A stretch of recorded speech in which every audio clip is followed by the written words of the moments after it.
Entonces, una nota aquí es que cada vez que la Biblia, por lo menos en el Nuevo Testamento, que habla acerca de la ley, cada vez que menciona la palabra ley, no siempre se refiere a los 10 mandamientos.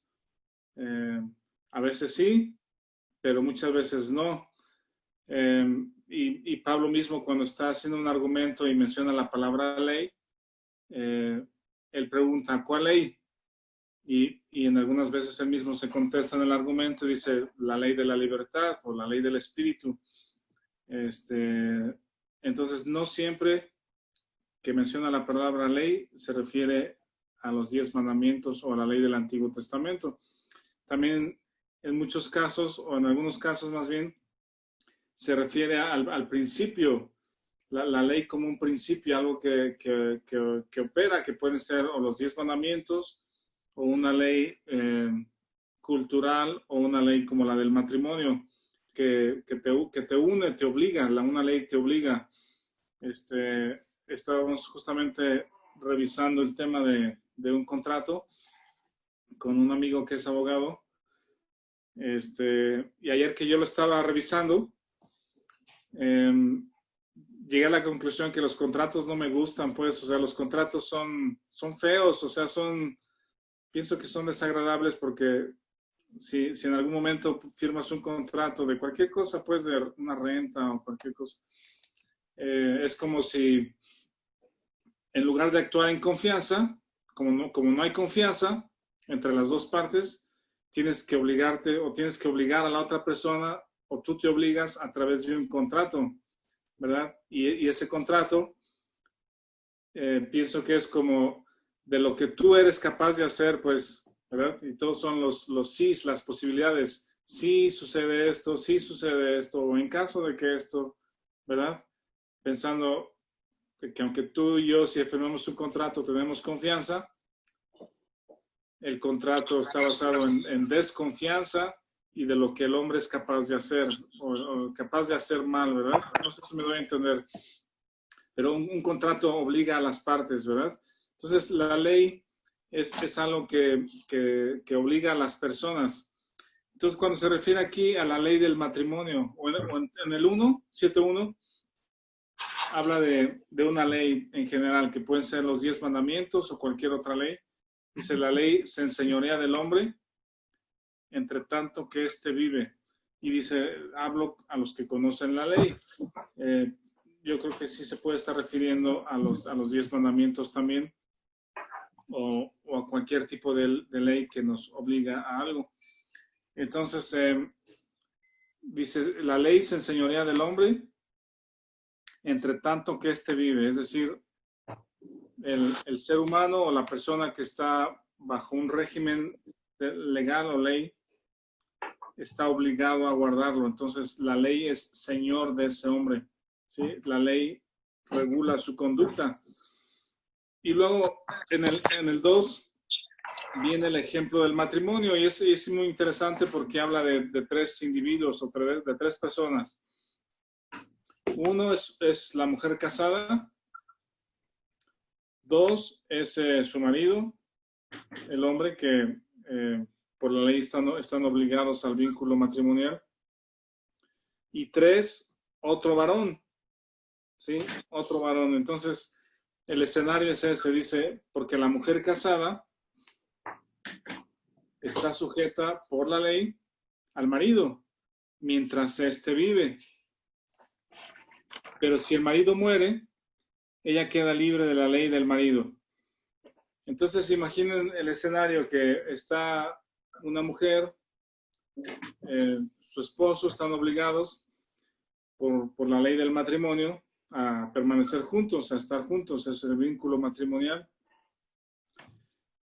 Si la mujer quisiera ser libre de ese vínculo, tendría que morir el marido. La opción A que presenta ahí dice, si el marido muere, entonces ella es libre, tiene la libertad para unirse a otro varón, a esposo.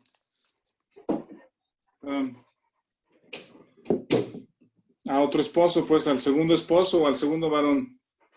Y en el versículo 3 dice, así que si en vida del marido ella se une a otro varón, entonces será llamada adúltera, ¿verdad? Eso no se puede, según la ley, lo que ella está haciendo, si se une a otro varón estando en el vínculo matrimonial, entonces está violando el matrimonio y se convierte, o su título o su culpa sería, está adulterando con otra persona. Pero luego dice, si su marido muere, es libre de esa ley, de tal manera que si se uniere a otro marido, no es adúltera, ya está en libertad de hacerlo. Entonces, con este pequeño ejemplo, un personaje está ilustrando a la ley. Otro personaje está ilustrando al creyente. Y otro personaje está ilustrando a Cristo, ¿verdad? Entonces, el siguiente punto es el versículo 4. Dice, así también vosotros, o sea, la mujer, hermanos míos, habéis muerto a la ley mediante el cuerpo de Cristo para que seáis de otro varón, del que resucitó de los muertos, a fin de que llevemos fruto para Dios.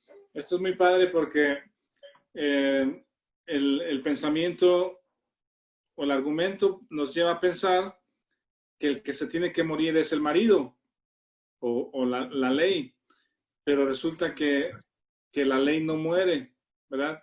Hablando acerca de lo que decíamos en capítulo 6, que morimos al pecado, morimos en relación al pecado y estamos vivos para con Dios. Esa es la verdad, digamos que teológica o el hecho espiritual de que morimos al pecado en Cristo y ahora estamos vivos para con Dios.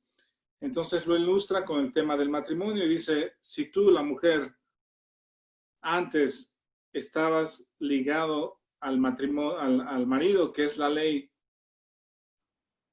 por ¿cómo se llama? La ley es el Señor. Dice, si el creyente trata de vivir para Dios, ¿verdad? Si el creyente quiere vivir para Dios, tendría que esperarse a que la ley muera, porque la ley le obliga a estar en el vínculo al pecado. Espero no estarlos enredando, ¿verdad? Entonces, dice, la ley no va a morir, el marido nunca va a morir, entonces el creyente o la persona está obligada al marido. Y el que tiene que morir es la mujer.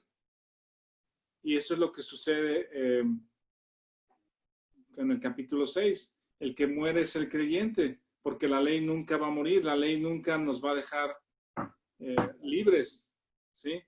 Entonces la mujer muere y por la muerte de la mujer se libra del vínculo matrimonial del marido y entonces es libre, o en el acto de la resurrección, ahora es libre para vivir con Dios o vivir para Dios.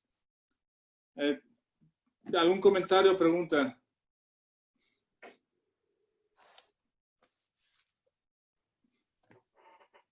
Bueno, entonces vean el versículo 5. Porque mientras estábamos en la carne, es decir, sujetos al pecado, las pasiones pecaminosas que eran por la ley obraban en nuestros miembros llevando fruto para muerte. Pero ahora estamos libres de la ley. ¿Qué es lo que nos dio libertad de la ley? Nuestra muerte, la muerte de la mujer, la muerte del creyente. Morimos con Cristo y eso nos libra de la ley. Ya no estamos sujetos a la ley, a ninguna ley. O digo, a la ley del pecado de la que estamos hablando. Dice, estamos libres de la ley por haber muerto para aquella en que estábamos sujetos. De modo que sirvamos, o lo que decíamos en el capítulo 6, fuimos libres de la ley, de la esclavitud de la ley o del pecado, pero ahora somos siervos de la justicia o somos dominados por el Espíritu Santo para la justicia, para lo justo.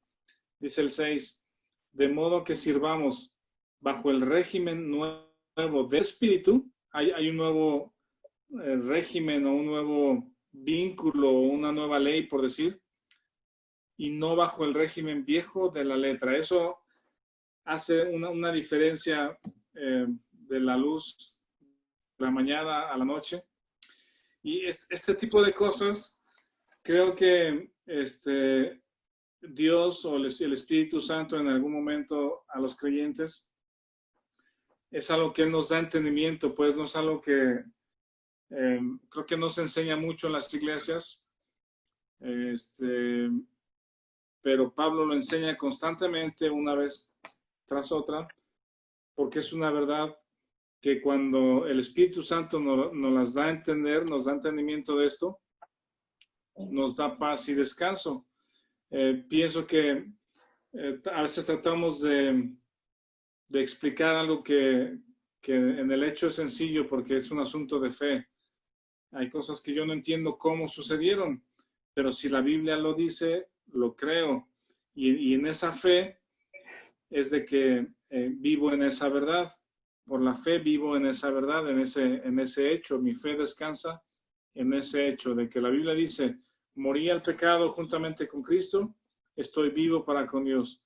Y aquí en el capítulo 7 es, morí a la ley no me obliga. Miren, alguien lea este versículo de Primera de Corintios 15:56. Primera de Corintios 15:56. Es muy revelador este texto. Ya que el aguijón de la muerte es el pecado y el poder del pecado, la ley.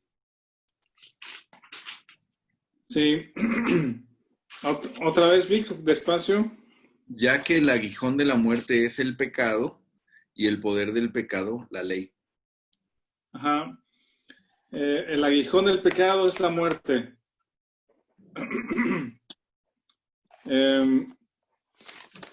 Al revés dice, el aguijón de Digo, la el muerte. aguijón de la muerte es el pecado. El aguijón de la muerte es el pecado. Está hablando en el contexto del versículo anterior, dice, ¿dónde está, oh muerte, tu aguijón? ¿Dónde está, oh sepulcro, tu victoria? Está hablando acerca de la victoria que tenemos en Cristo. Y dice, el aguijón de la muerte es el pecado. El pecado nos lleva a la separación de Dios. Pero luego esta última frase es muy, muy reveladora. Dice, el poder del pecado es la ley. Piensen en eso. Si algo le da, o si algo aviva el fuego del pecado, es que le digas que no, o que le digas qué tiene que hacer. Esa es la naturaleza del pecado, esa es la naturaleza de Adán. ¿Sí? Entonces, si el creyente quiere agradar a Dios o quiere mejorar o quiere ser mejor persona a través de la ley o a través de leyes o a través de normas, eso le está avivando el pecado, está motivando a la naturaleza del pecado a romper esa regla. ¿Qué piensan?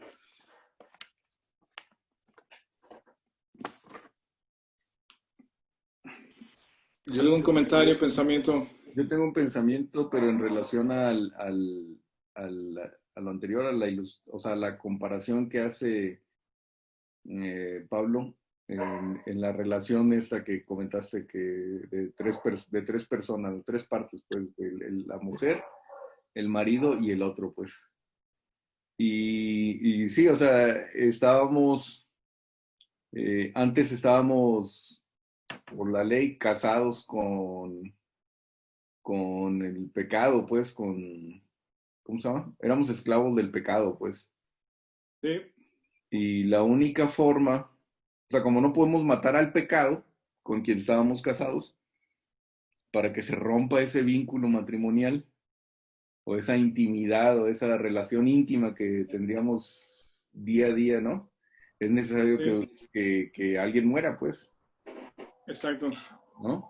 Y para Sí, ya cuando si muriera ya el pecado o eso, si pudiera morir, pues ya seríamos libres, ahora sí. sí. Pero pues eso no es posible, ¿no? Y al momento en que nosotros morimos es la explicación de lo que sucede, que ahora estamos libres, pues.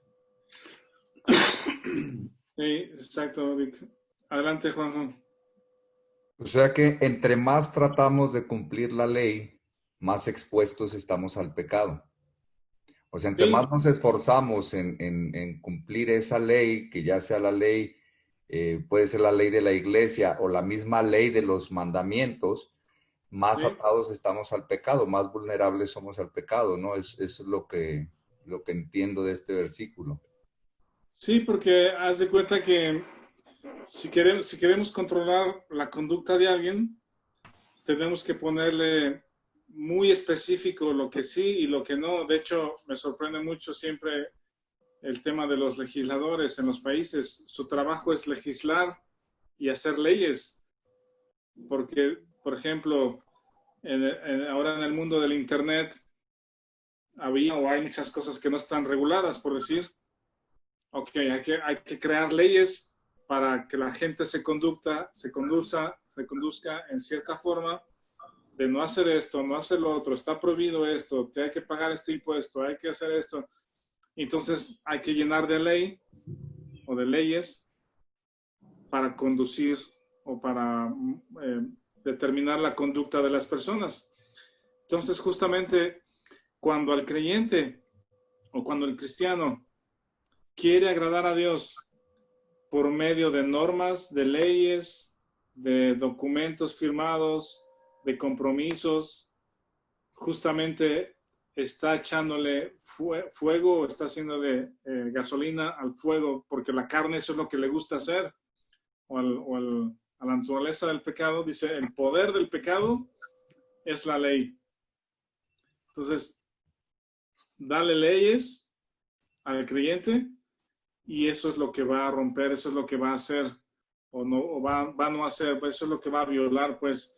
Y entre más leyes haya, sucede que hay pecados. Romanos también nos dice ahí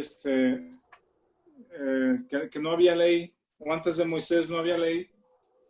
Eh, por ejemplo, en el caso de Adán, ¿cuántos mandamientos había? Adán y Eva. ¿Cuántos mandamientos? Nada más había uno, solo una instrucción, entonces había la posibilidad para un solo pecado, ¿verdad? Cuando viene Moisés y da no solamente 10 mandamientos, o bueno, si hablamos de los 10 mandamientos, hay posibilidad para 10 pecados, pero la ley de Moisés resulta que no solo eran 10 mandamientos, eran 600 y algo, no sé, alguien dice 632 o algo así, que las leyes del culto, las leyes humanitarias, las leyes de la familia, de la comunidad, y entonces en lugar de un mandamiento, 10 mandamientos, 600 mandamientos, hay posibilidad para 600 pecados. Entonces, dale ley o trata de vivir tu vida bajo normas y esas las vas a romper porque le estás avivando a la naturaleza del pecado. Y entonces, la conclusión que hace aquí Pablo en el capítulo 7, versículo 6, que es que el creyente que ya murió y resucitó juntamente con Cristo, vive en otro régimen, ya no hay un régimen legal o legalista o de normas, sino es un régimen del espíritu. El espíritu es el que motiva, hace, impulsa, nos da poder. La diferencia en el versículo 6:14 dice algo parecido. ¿Alguien lo lee 6:14?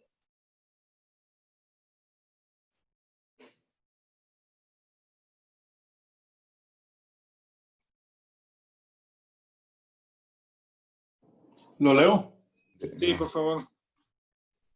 Así, el pecado no tendrá dominio sobre ustedes, porque ya no están bajo la ley, sino bajo la gracia.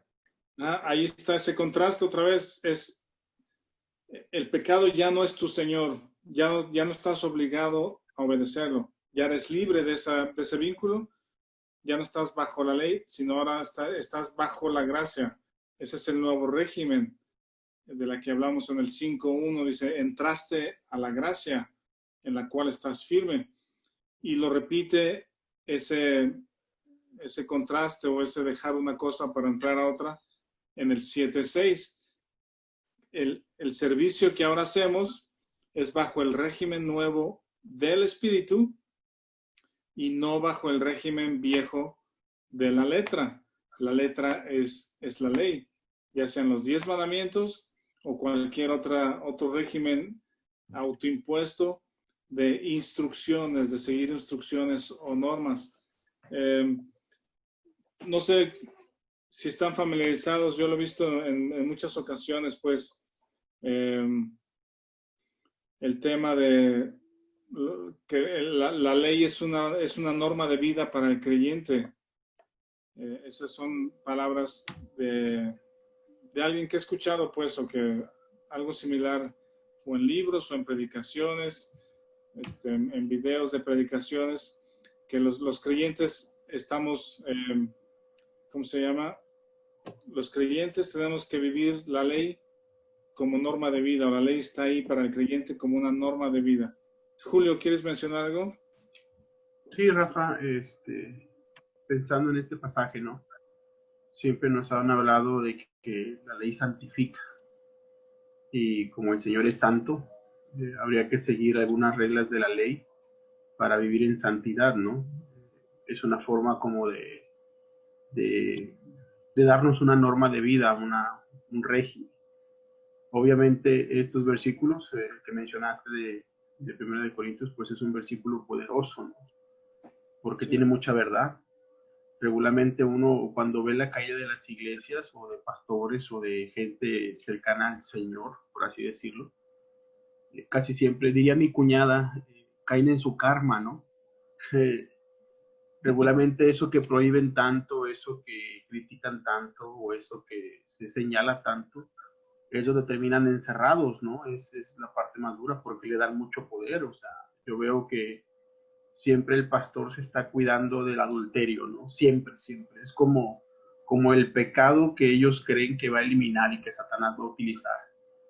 Pero se ponen tantas reglas alrededor para no hacerlo que terminan allí, ¿no? Terminan en eso y evitan escuchar cierta música, ir al cine, beber ciertos productos o comer ciertas cosas o visitar ciertos lugares, y cuando te das cuenta pues ahí están metidos, ¿no? Es muy complejo porque obviamente pues le dan el poder al pecado, ¿no? Y el aguijón otra vez te va sobre él. Es como soplarle al fuego para apagarlo, ¿no?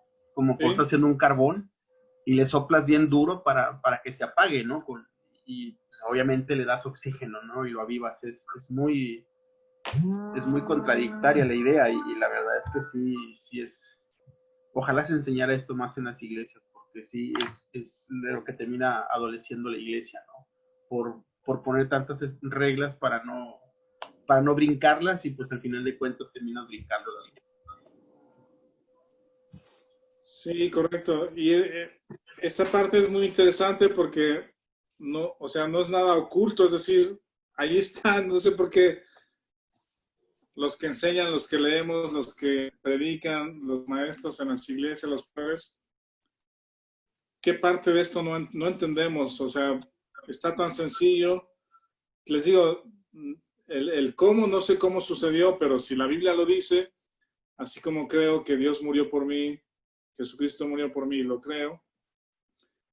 La siguiente parte del Evangelio son estas verdades, pues entonces la iglesia en general, en todo el mundo, ¿dónde las ha dejado o por qué no entendemos estas partes que son tan claras y sencillas? Que ya no estamos bajo el régimen del viejo de la letra, eso ya lo da por obsoleto, ya estamos libres de esa ley, dice, estamos muertos al pecado, estamos muertos a la ley, y ahora lo que impulsa nuestra vida es el Espíritu Santo. Y sí, justamente yo pienso que muchos pastores de buena intención que quieren cuidar la conducta de las iglesias o de sus seguidores o los feligreses o los creyentes, tratamos de dominarlos a través de reglas, de no usar pantalón, peinarse así, no usar maquillaje, lo que tú dices, pues comer así, hacer esto. Entonces nos volvemos controladores de conducta a través de normas, pero justamente a través de las normas o de la instrucción estamos ampliando, estamos ¿cómo se llama? Haciendo más grande la posibilidad de más violaciones, pues, a estas reglas que nosotros mismos ponemos, y no podemos combatir contra el pecado, la fuente del pecado. Muy bien. La siguiente sección, si no tienen algún otro comentario o duda, Civic. Rafa, a ver, mira, aquí nada más creo que es importante solamente a lo mejor mencionar que esto no quiere decir que el hecho de haber muerto o ya no depender nosotros de la ley como tal, no quiere decir que ahora estamos libres para hacer lo que la ley prohibía. No sé si me doy a entender. Nada más que como que más bien, bueno, así lo entiendo yo, como que cambia más bien nuestra perspectiva y nuestro móvil, que ahora es para un servicio al Espíritu Santo o a través de lo que el Espíritu Santo nos capacita, porque también si a lo mejor si malinterpretamos esta parte, nos puede llevar a caer en lo que en muchas iglesias o muchos lados ha llegado a hacerlo, por ejemplo, los cristianos carnales, ¿no? O algún otro tipo de conceptos de esos, donde dicen, bueno, que al cabo ya estamos bajo la gracia, entonces, pues a darle vuelo al hilacha. Creo que o sea, es muy sencillo de entender, pero no es tan sencillo de llevar, ¿no? Porque siempre cae esa parte carnal que nosotros tenemos, donde nos dicen, no, esto está prohibido o esto no lo debemos hacer.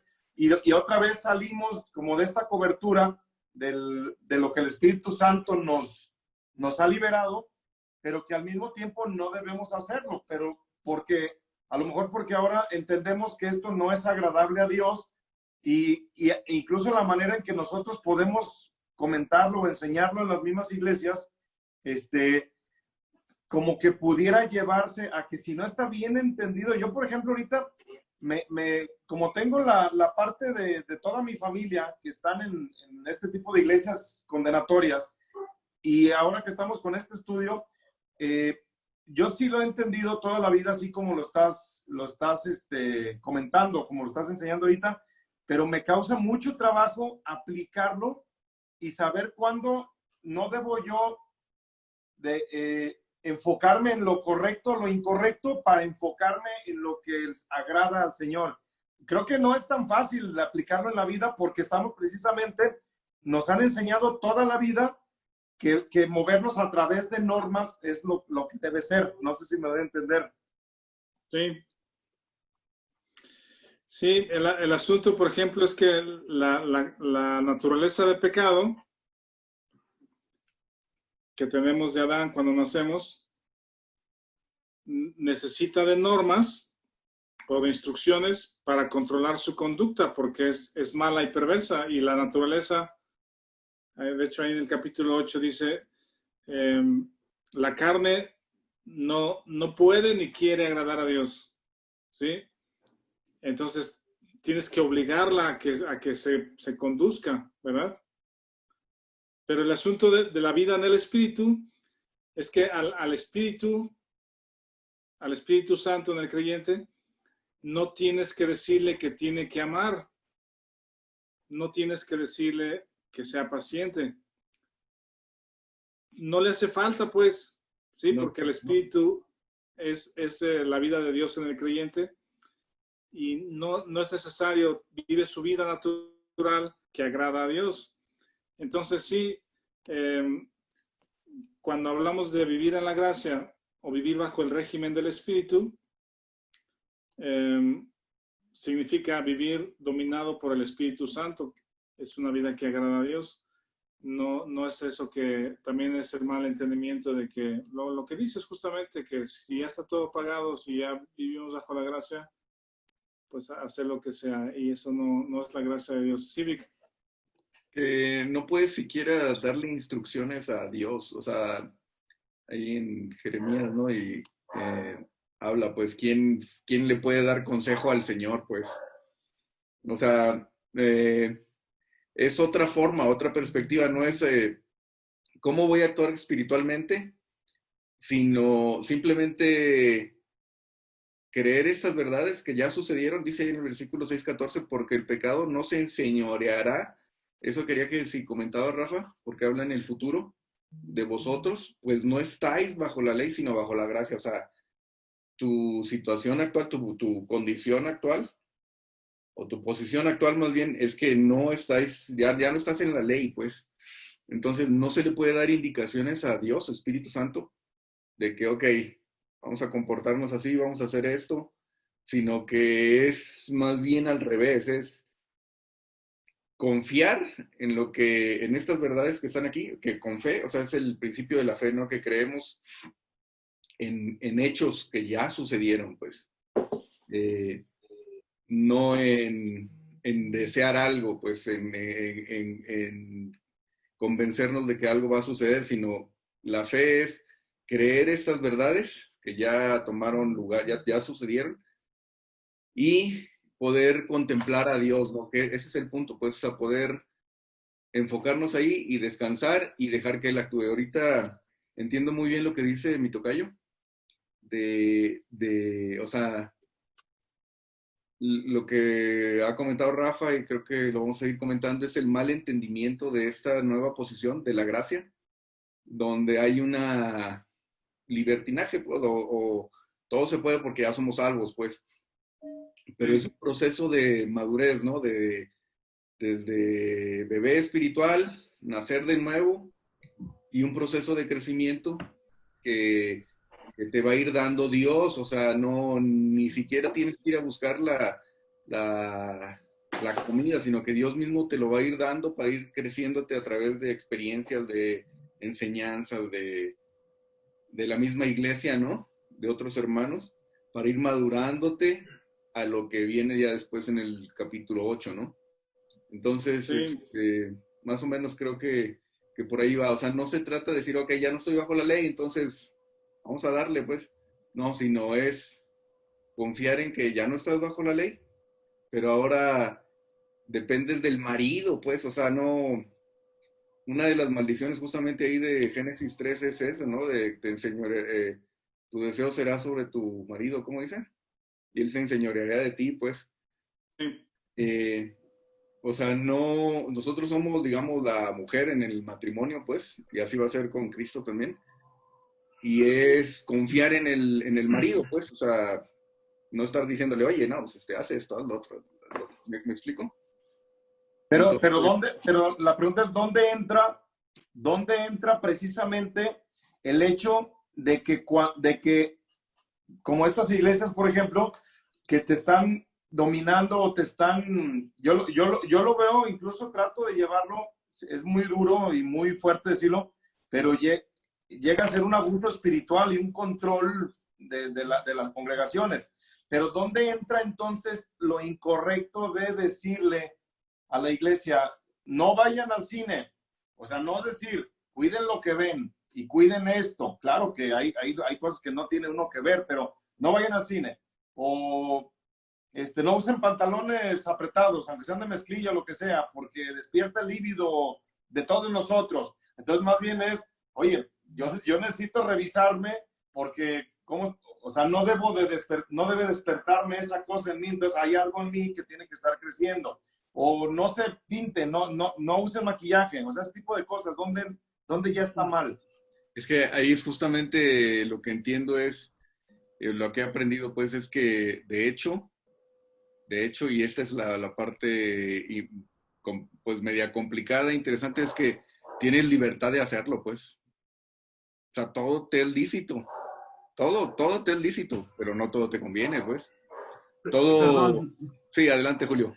perdón, algo que ahorita que comentaba Rafa, yo tengo una mente profesional y tengo una mente espiritual, ¿no? Y pelean constantemente. Pablo habla mucho de esto.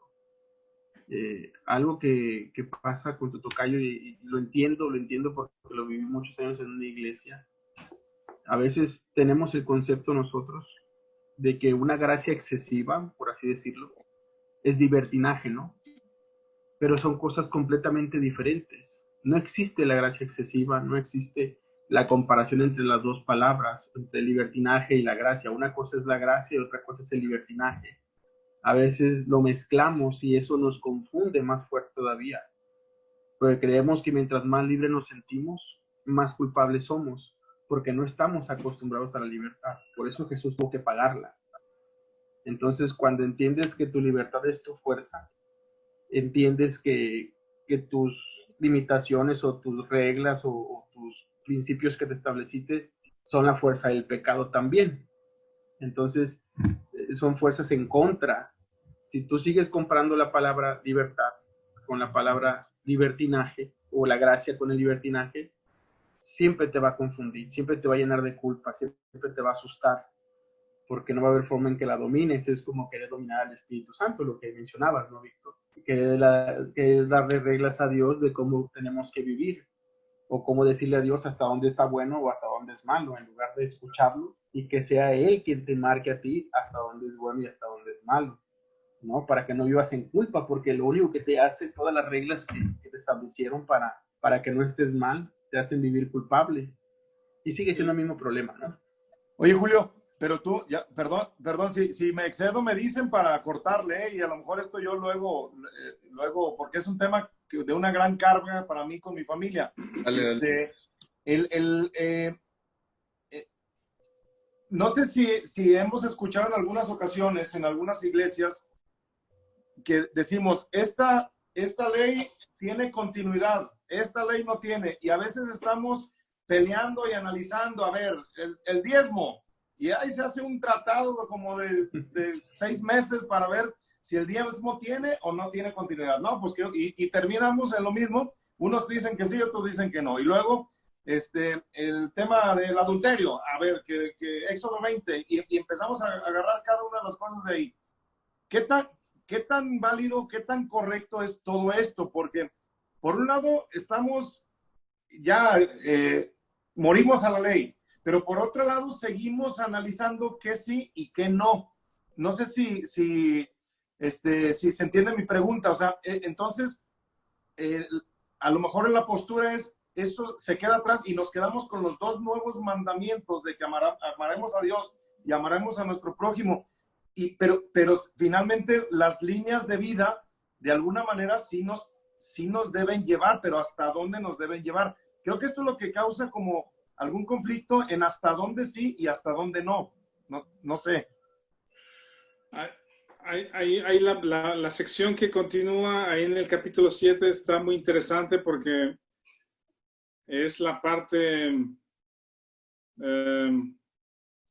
la frase pues que es para destacar en esa sección de Romanos 7, es la que dice, el mal que mora en mí. El mal que mora en mí. Entonces, ¿qué es eso pues? O sea, ¿qué es el mal que mora en mí? Y hay diferentes corrientes, posturas acerca del viejo hombre, de la carne, si la carne murió o quién murió. Entonces, la intención es de que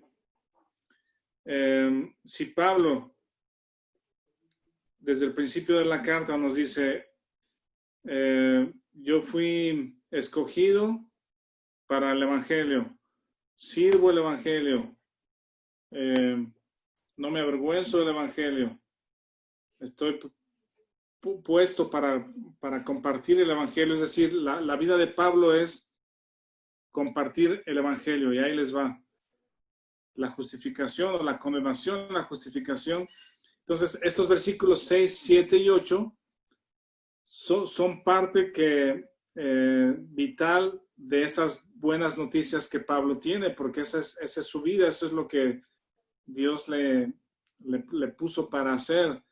Entonces, si no están claras, capítulos 6, 7 y 8 de Romanos 6, ¿sí? Si Pablo no lo dijo claramente,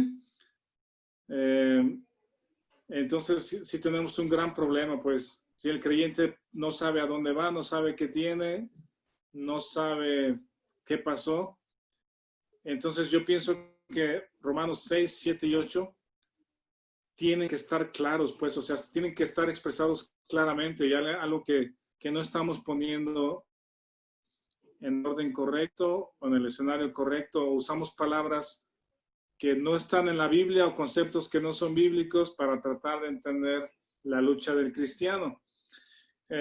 Miren, vamos a ver Efesios 4:28. Me gusta mucho este versículo. Efesios 4:28. Si alguien lo quiere leer, por favor. Dice, el que hurtaba, no hurte más, sino trabaje, haciendo con sus manos lo que es bueno, para que tenga que compartir con el que padece necesidad. Gracias, Julio. Vean este sencillo versículo, pero vean qué complicado, pues. O sea, qué complicada de solicitud está haciendo Pablo. O pienso que es complicada si no entendemos Romanos 6, 7 y 8. Está una persona que robaba en la iglesia, ¿verdad? Y robar, digamos que es una actividad, pues sí, riesgosa, pero muy lucrativa. Es decir, si das un cristalazo o robas un banco, tienes en 1 minuto o en 5 minutos lo que hubieses ganado a lo mejor en 6 meses de trabajo, ¿verdad? O no, X. Entonces Pablo le está diciendo a un creyente que nació de nuevo y que murió al pecado y murió a la ley. Le está diciendo, el que hurtaba, no hurte más. ¿Creen que una persona pueda dejar de hacer eso? O sea, si hurtaba, deja de hacerlo. ¿Qué mandamiento es ese? Pues, o sea, le estás diciendo a alguien que está acostumbrado a hacerlo y que vive de eso, que lo deje de hacer. Y luego le dice, si no trabaje. Es decir, ya no te ganes, voy a decir números ahí al aire, pues no te ganes 20,000 pesos en 5 minutos, pues, ¿sí? Gánate 1,200 a la semana, levantándote temprano, yendo a un trabajo de 8 a 4, soportando a un jefe X que puede ser bueno, malo, tedioso, que te vas a cansar en el trabajo y confórmate con eso, pues, o sea, trabaja, gana ese salario, y ahora no solamente gana ese salario de 8 horas diarias de trabajo, dice, haciendo con tus manos lo que es bueno, es decir, hazlo bien, hazlo de manera excelente para Dios, bien hecho tu trabajo, y luego que compartas con el que tiene necesidad. A ver, ¿qué mandamiento tan complicado es este? Pues, ¿qué piensan?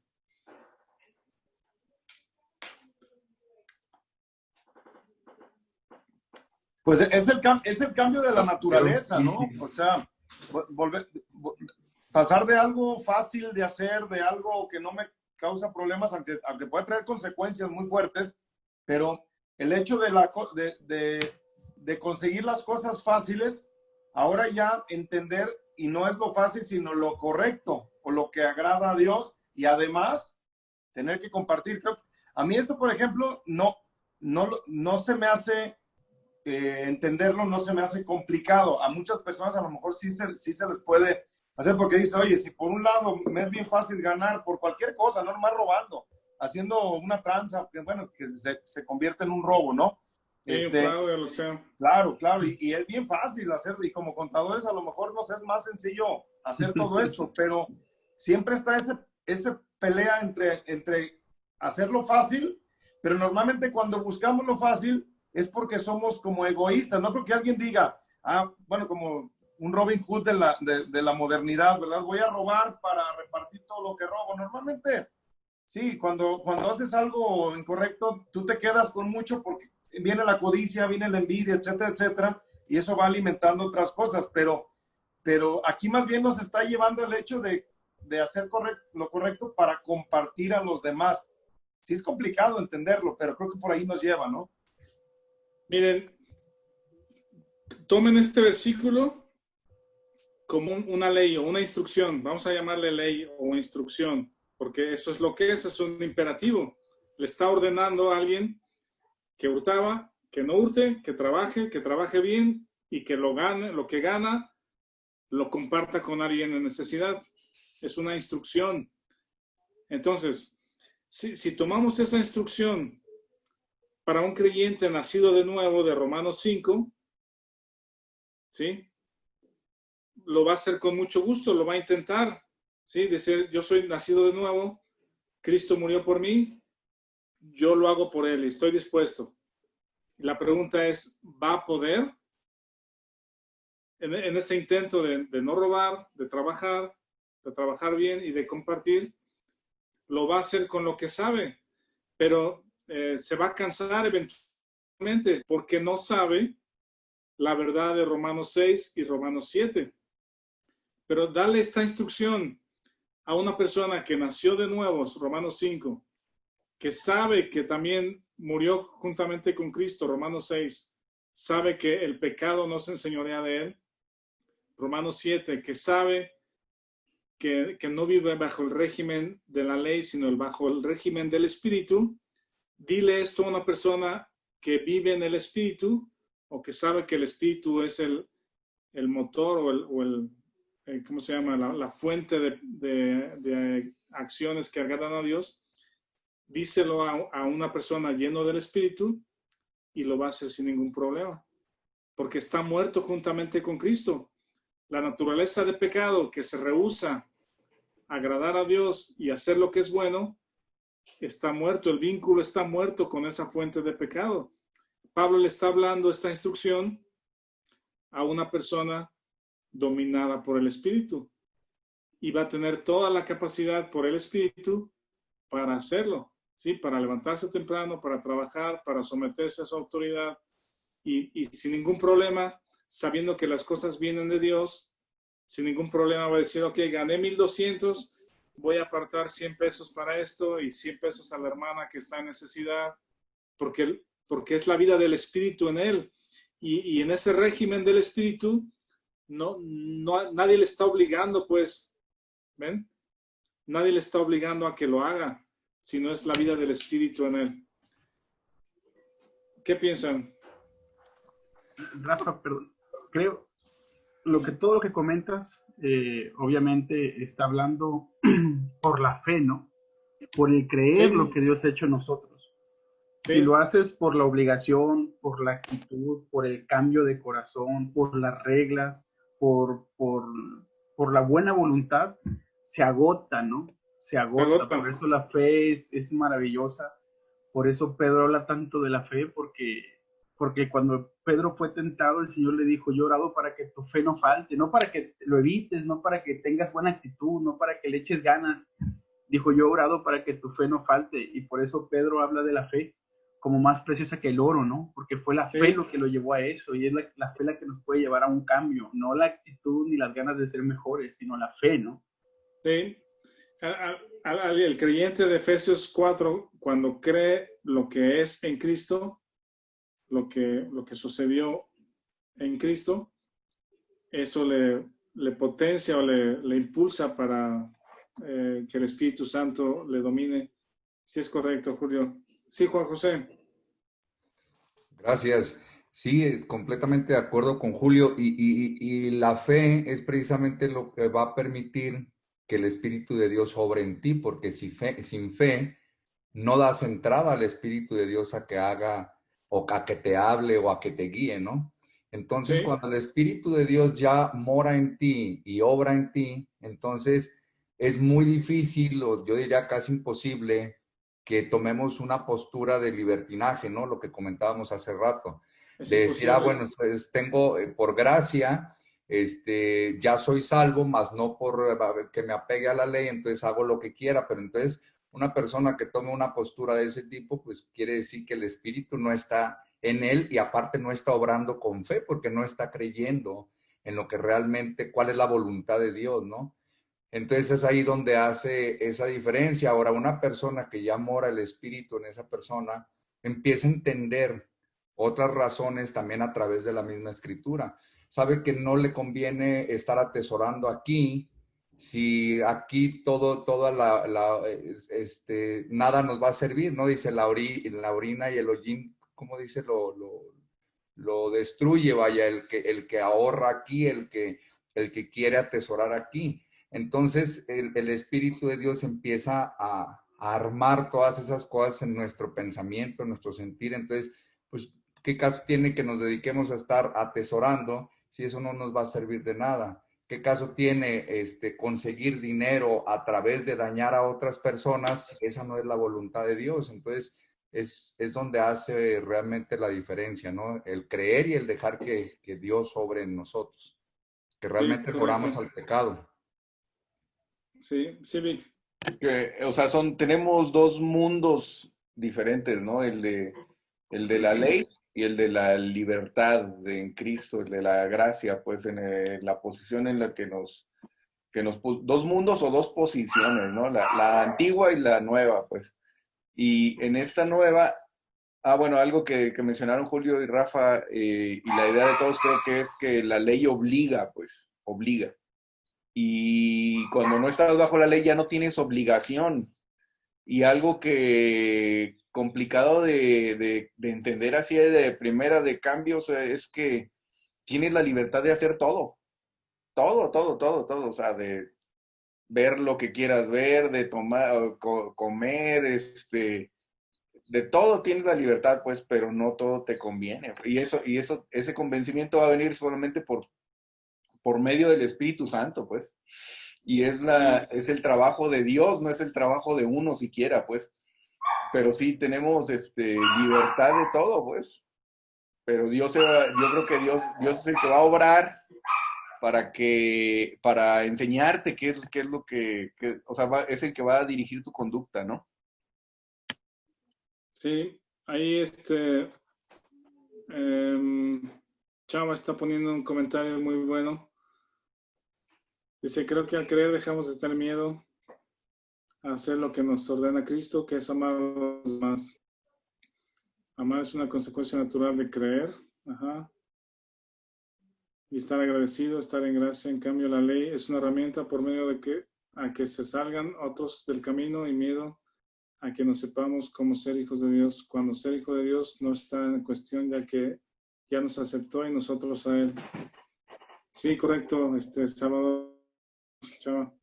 Pues sí, si gustan, aquí podemos detenernos y la siguiente sección del 7:7 en adelante, les digo que es esa frase que dice, el pecado que mora en mí. ¿Qué es eso? Pues, o sea, si ya morimos al pecado, ¿qué es eso de el pecado que mora en mí? ¿Por qué Pablo dice eso? Entonces eso lo veremos la próxima semana. ¿Alguien quiere despedirnos en una oración? Se estaba poniendo re bueno esto, hombre. Sí. Yo me gustaría orar, me permiten orar. Adelante, Julio. Nosotros.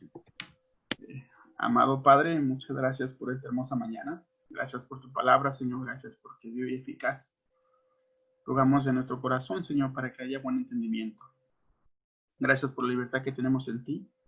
Gracias por tu misericordia y porque tu gracia nos alcanzó un día sin merecerlo y sin hacer nada, Señor. Gracias porque podemos entender estas verdades que dan paz a nuestro corazón. Rogamos que nuestra mente siempre esté confiada en ti, Señor. Que todo lo que escuchamos, que todo lo que entendemos sea para honra y gloria tuya. Que puedas abrir nuestras mentes y nuestros corazones, Señor, a recibir la información, a entenderla, a procesarla y a servirte como tú deseas, Señor. Gracias por todo lo que hemos compartido hoy. Gracias por la maravillosa palabra tuya, Señor, que llega a nuestro corazón y nos ayuda, nos transforma, nos enseña, nos regenera, Señor. Rogamos para que esto sea un bálsamo a nuestro corazón, para que podamos entenderlo y para que podamos vivir en esa libertad que tú nos has dado, Señor. Costó la sangre de tu Hijo y fue maravilloso porque no nos costó nada a nosotros, pero ahora rogamos para entenderlo, para disfrutarlo y para que cada cosa que hemos escuchado llegue hasta nuestro corazón y sea procesado, Señor, para entender claramente tus verdades. Gracias por Rafa, por cada hermano, Señor, con el que hemos compartido hoy, y bueno, rogamos para que este estudio pueda seguir avanzando en nuestra vida, en nuestro corazón, Señor, y podamos seguir disfrutando de tu hermosa palabra. En nombre de Cristo Jesús. Amén. Amén. Muchas gracias. Gracias. Muchas gracias a todos. Buen día, Víctor.